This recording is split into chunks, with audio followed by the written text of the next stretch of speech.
Hello friends, আসসালামু আলাইকুম। Welcome to my channel Munni kitchen. আজকে তৈরি করব পুরভরা সিম। এখানে পুরভরা সিম তৈরি করার জন্য সিমের মুখগুলোকে হালকা কেটে ফেলে দেব। এবার সিমের একবার ফেরে ভিতরের বিচিগুলো বের করে নিব। এইভাবে দেখুন, সব সিমের ভিতরের বিচিগুলো বের করা হয়ে গেছে। এবার সিমের ভিতরের পুরটা তৈরি করার জন্য একটা গ্যাসের উপরে একটা প্যান চাপিয়ে 1 চামচের মতো তেল দিয়ে দেব। এবার তেলের মধ্যে 1/4 চামচ গোটা জিরে, 1/4 চামচ হিং দিয়ে দেব। জিরে হিংটা 30 সেকেন্ডের মতো জাল দিয়ে একটা পেঁয়াজ কুচি দিয়ে 1/2 চামচ কাঁচা লঙ্কা কুচি দিয়ে দেব।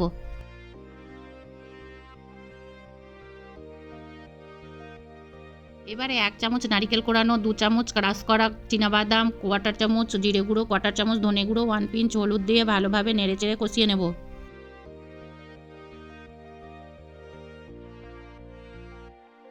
মশলাটা লাল লাল করে ভাজা হলে একটা ছোট সাইজের সেদ্ধ করে রাখা আলু গ্রেট করে দিয়ে দেব।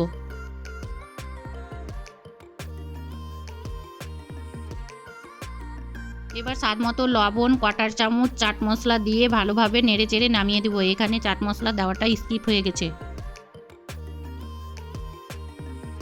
পুরটা রেডি হয়ে গেছে, একটা প্লেটে ঢেলে নেব। চামচ দিয়ে নেড়েচেড়ে হালকা ঠান্ডা করে নেব। এবার একটা বেসনের ব্যাটার তৈরি করে নিব। 1/2 কাপ বেসন, 1/2 চামচ কাশ্মীরি লঙ্কা গুঁড়ো, 1/2 চামচ লাল লঙ্কা গুঁড়ো, স্বাদ মতো লবণ, 1/4 চামচ আদা রসুন বাটা ফ্লেভারের জন্য, 1/4 চামচ কালো জিরে দিয়ে আস্তে আস্তে জল দিয়ে ভালোভাবে একটা পেস্ট তৈরি করে নেব।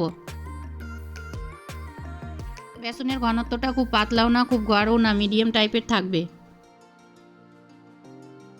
এবার যেই পুরটা রেডি করেছিলাম সিমের মধ্যে ভালো করে আঙুল দিয়ে চেপে চেপে ঢুকিয়ে দেব।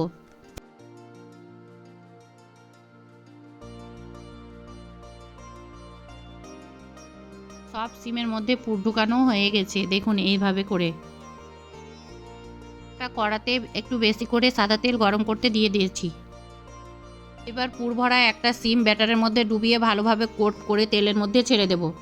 একইভাবে সব সিমগুলো ব্যাটারের মধ্যে ডুবিয়ে তেলের মধ্যে ছেড়ে দেব। এখানে সিমগুলো ভাজার সময় অবশ্যই গ্যাসের ফ্লেমটা মিডিয়াম টু লো আঁচে থাকবে, হলে উপরে লাল ও ভিতরে কাঁচা হয়ে থেকে যাবে। 2 পার গোল্ডেন ব্রাউন করে ভাজা হলে তুলে নেব।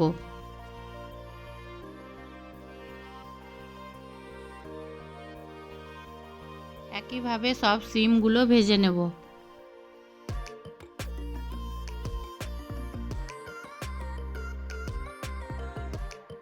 দেখুন সিমগুলো কত মচমচে হয়েছে।